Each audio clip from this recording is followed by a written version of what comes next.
You're listening to Behind the Wheels with Doug Mason, Dave Walters, and Mike Yeagley.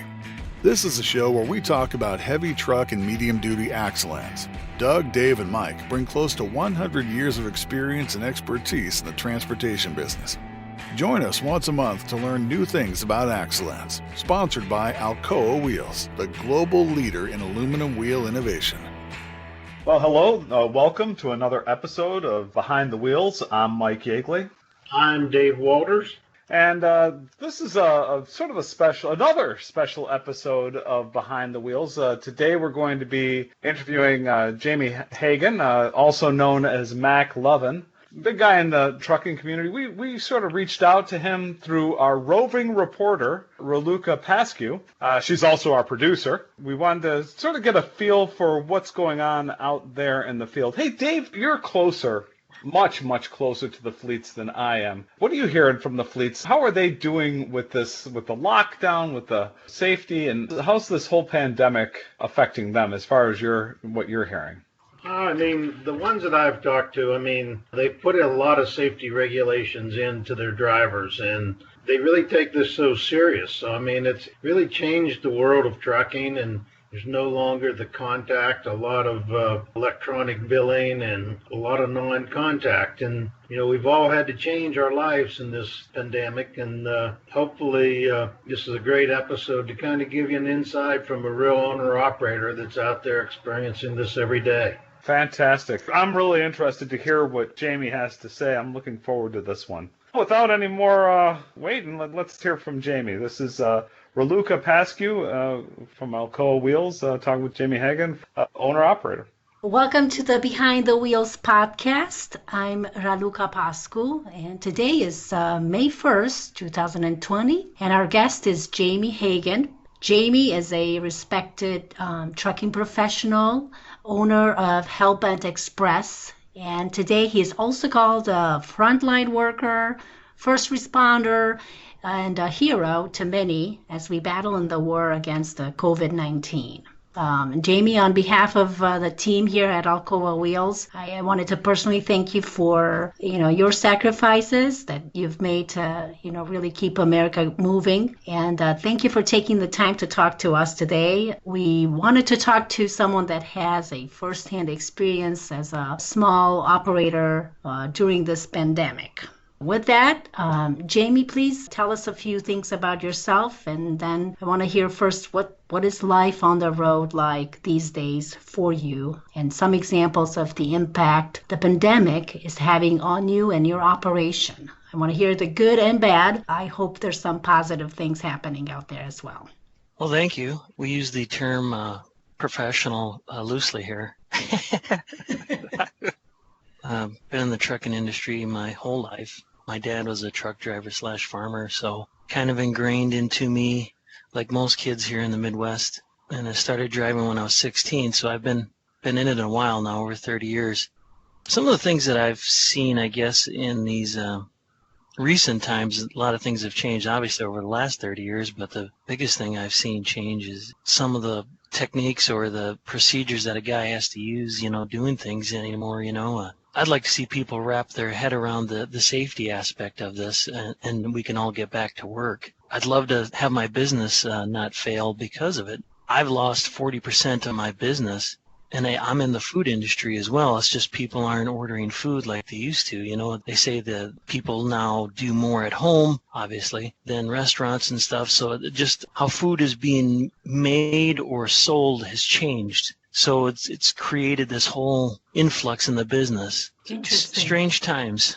So one would think, I thought, wow, lucky for those guys that haul food these days. I thought things would be the opposite, but I guess I had a misconception on that. So you have seen changes on the way supply chain has shifted things for you guys and the way people changed behavior. It's true. I just ordered some plants myself. I'm going to grow some tomatoes and cabbage and you name it on my deck. Well, I do a lot in the, I'm a food grade tanker hauler, so I'm like a main ingredient hauler.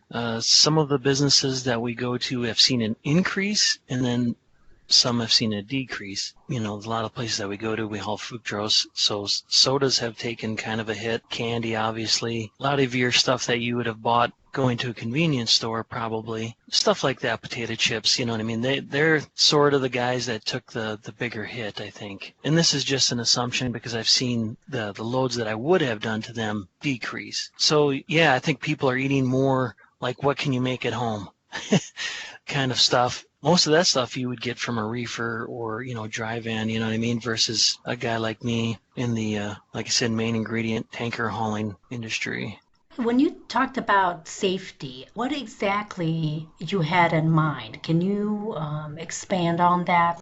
What I've seen now at a lot of shippers and the receivers, not letting drivers into their facility at all. Being in the food grade industry, obviously, there was plenty of protocols to keep food safety. In other words, they didn't just let you in the plant without, like, say, a hair net or a beard net or anything like that, or even clean hands. It's just they limited your section. Now they won't let you in at all. Now they want you to call them in advance. They'll meet you outside. A lot of the situations where they even have hand washing stations now, and like a driver's lounge in the sense that they have a tent.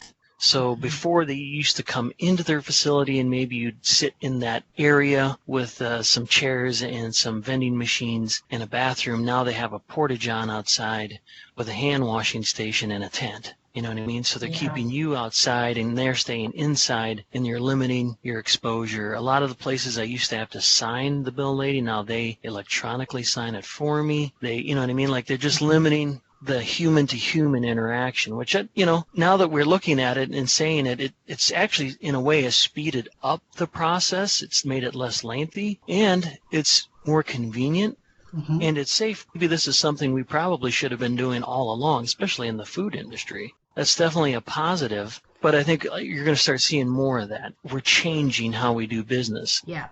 Yep. Well, some of these changes that came out of this bad situation, I see, and just on personal front, I'm probably going to be able to order more online. I don't need to drive every time I want to get something. Or maybe my employer will say, yeah, go ahead, work from home. We don't have to congest the traffic. So a lot of these forced us to learn something valuable that can be helpful to us once we put this coronavirus behind us. So that's a good example. I hope that continues for you guys. Tell me about it. I'm always curious. I'm sitting home. I'm in a bubble.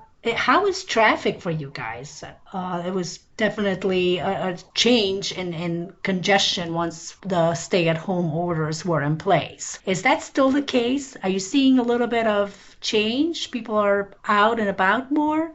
Not that I've counted cars or anything, but there's more people out and about than there was when this first whole stay-at-home order came into play. Still, the traffic has really been amazing. As a truck driver, all I can say is it's made my life a lot easier, mainly in large cities, obviously. And in my part of the world here in South Dakota, I haven't seen much of any change, but then again, there's not that many people out here. But when you, like, say, go through Chicago like I did on a daily basis, now there's almost no traffic backups of any kind. You can go right through the Dave Ryan and never even hardly touch the brake. You can almost set the cruise control and go right through town. Whereas before, on any given moment, not even rush hour, there was plenty of backups, So it's made my job faster, more efficient. It's made my life easier from that standpoint. That's what I was hoping to see is change, through this all, like, even safety, but even like in this aspect, like you said, does it change people working from home? And we weren't going to do that change because it was just more convenient to do it the way we've always done it. Yes. But now that we're forced to change, it makes people see it in a different light, and maybe good things will come of it. You know what I mean? More efficiencies and more safety. Even, more safety. What I mean? Like, yes. Yeah. If we end up this summer going back to business as usual, I would imagine, and gas stays cheap, the roads will just be congested again. But just the productivity in that standpoint, it's, I know you guys are getting so much attention right now. It's sometimes, almost like I hope it stays and it continues, because you guys don't just stop or start helping when bad things happen. You guys are always doing the work that you do to get stuff for us on the shelves. I mean, I don't know what would happen if all truckers would stop hauling. That was my biggest fear, you know what I mean? With having a conversation with my wife about this, I said, it's really my biggest fear is if the COVID spread throughout the trucking industry, and which wouldn't take much, you know what I mean? We all kind of use the same spots, we all go to the same truck stops. I'd love to see those figures from these travel plazas, how many thousands of drivers in a day come through there, you know what I mean? How many they serve. It could be a crazy number, because just from sitting there an hour, you see hundreds of guys come through, or drivers, I should say, plenty of females out there as well. But so my fear was like, what happens if it spreads like wildfire through this industry and guys are just sick, or, the ultimate sacrifice? What does our nation look like at that point? Legitimately, I've never needed a pat on the back from people. This is my job. I do it because I want to, but it's nice getting the pat on the back. But my fear has always been, because I see how trucking is the lifeblood. It's legitimately how America works. Other countries, trucking isn't such a big thing because people grow things locally. They do things locally. Their economy is based on what is there now. I mean, living in South Dakota, nothing's made here. You know what I mean? Like everything, we make corn and cows. You know what I mean? That's what we make here. Everybody else makes something else. So we bring in industry here and we take agriculture out. That's our trade-off. I told my wife, I said, if it were to stop, you know what I mean? Within days, you would see shortages, and within weeks, there would be nothing. Once that vacuum starts, and how hard it would be to get it back online. I mean, you see it obviously like when there's a hurricane and things get destroyed, and you got to have FEMA come in, and they literally got to start throwing, like just water at people and supplies, and just trying to keep people alive. And I said, now imagine that on a nationwide scale, and you couldn't keep up with it. That was my biggest fear throughout all of this. People staying at home, we could limit it, but these guys and gals couldn't. Correct. That worst case scenario happened. Yeah. No, it's scary. It's a scary thought. It's worse than we could possibly imagine. I don't know. We've taken, you take things for granted, but if that should happen, it'd be just really a disaster. So what do you do? Like, how do you keep yourself safe, Jamie? What do you do? What do you see people do? There's a lot of opinions, gloves, no gloves, put the mask, no mask, wash your hands. Well, how do you keep yourself safe? There's definitely a lot of opinions. Yes. But what I'm doing is I got a mask. I started with an N95 mask because nobody was wearing masks. And now I've moved to a cloth one that I purchased online. And I wear that pretty much everywhere. I'm hoping that becomes sort of the standard throughout the summer and fall here. Hopefully there'll come a day where we can stop wearing them. But I just figured at this point, we just need to try it. We tried to stay at home and everybody, not do anything. And now we're going back to work. But I started wearing the mask. I didn't wear gloves. I did have hand sanitizer. I limited what I would touch. I'd always use my sleeve of my jacket or long sleeve shirt or whatever to grab a handle. Mm-hmm. But to get out of a truck stop, let's say, I would use my elbow to push the door open. I just tried to limit what I touch. Certainly tried to limit my touching my face, but we all know is virtually impossible. Yes. Yeah. You just be driving down the road and your eye itches, or you got an itch on your nose, and yes. Next thing you know, you're touching your face. You're like, oh no. First thing I do is immediately after, like, say, fueling, I would walk in and wash my hands. Thank the Lord, a lot of male bathrooms don't have doors. I feel sorry for the gals because you guys do have doors for the most part. So I wouldn't have to touch a door. I never had to touch a urinal. You know what I mean? Like all these things you don't have to touch, thankfully. So I was like, man, legitimately, I don't really have to touch all that much stuff other than the fuel pump. Thank the Lord, too, again, these apps that these travel centers have developed, like all I have to do is touch my phone now. I activate the pump, I get out, I touch the nozzle, put that in, and that's it. And I've always worn gloves for that because diesel fuel is really hard to get off your hands once it's on there. Take your gloves off, put them away, go inside, wash your hands. If you do get something to eat, most of them are full service these days, you know what I mean? They will hand you your coffee, they'll hand you your stuff, and use a credit card. Use my knuckles to touch the pad, you know what I mean? Like, you get in line line with somebody, you stay back, you try not to talk to them because, that was the thing, you know what I mean? Like talking to somebody, like I tell people, it's your humidity, the water that came from you is what, caused the infection to spread. So it's like you try not to talk to people and you just try to nod or give the Vulcan live long and prosper sign to people, Yes, we're definitely changes of behavior. We have to, and I think you guys are going to be like a good example because you've done it enough.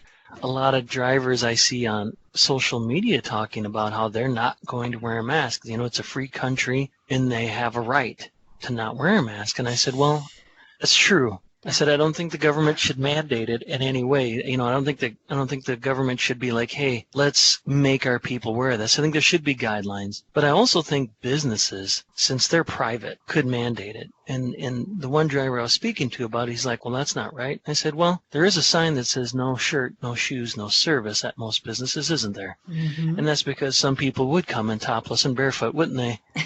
So let's, I think it's just a moral obligation. I think so. It's this social contract. There's plenty. I mean, we literally could mitigate and slow this down without having to stay home. I think just with masks, everybody's just been digesting information like crazy, right? Like you're watching the news, you're reading things, you're seeing things, and I think the most common thing has been, like I said, it's a person's humidity. It's our moisture, the water droplets from our mouth that is really spreading it. So I'm like, well, if you could cover your mouth, what comes out of your mouth doesn't fall on the floor or on the shopping cart or anything that you touch then.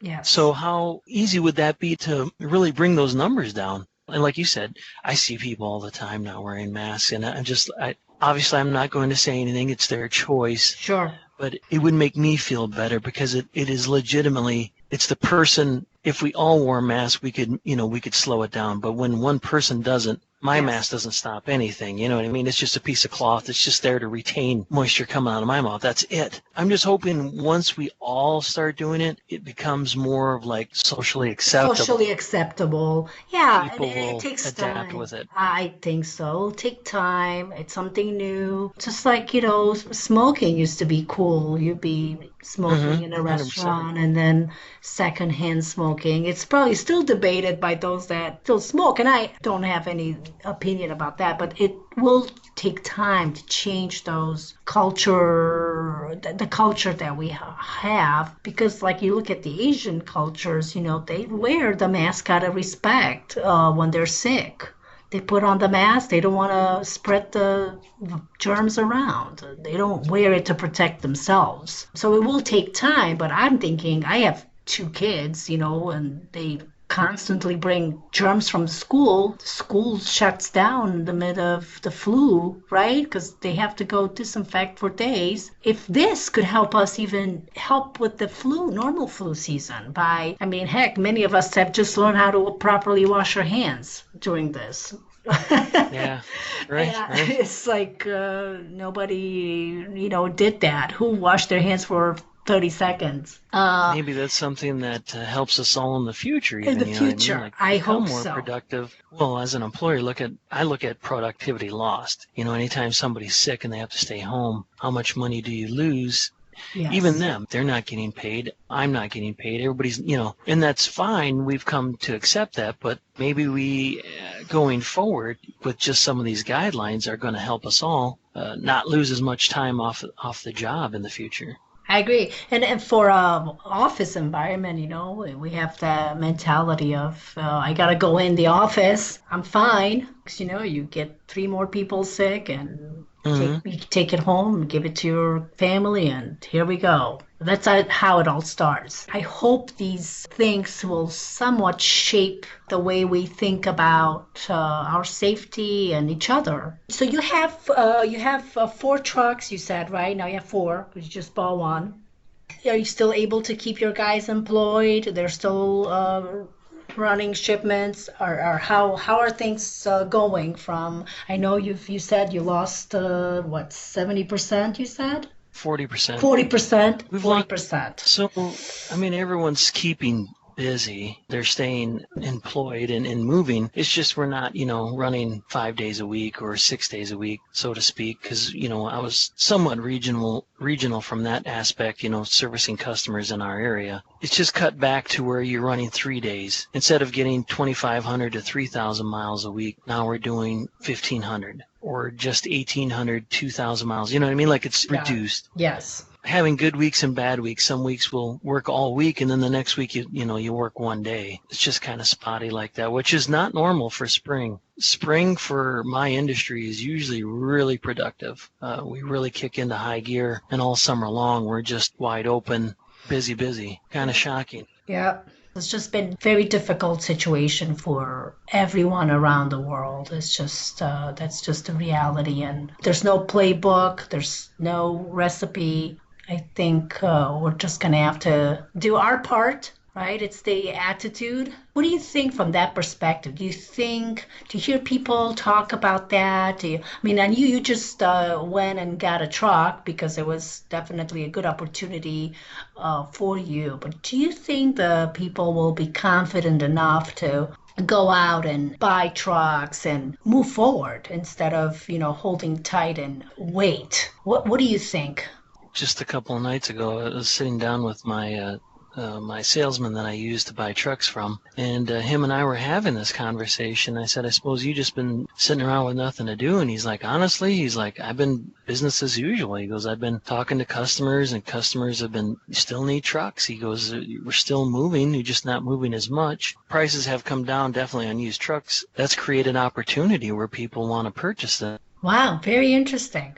So do you think more people will enter the industry because of this? Well, that's definitely a possibility. I think you're going to see people move how they do business or even how they live their lives. Like you were talking about earlier with pickups and deliveries, you know what I mean? That Amazon's, adding all these drivers to deliver goods. I think there's going to be plenty of new opportunities for that. So you're going to see like delivery vehicles and stuff, that they're going to be in huge demand. So you're going to see that industry kind of take off.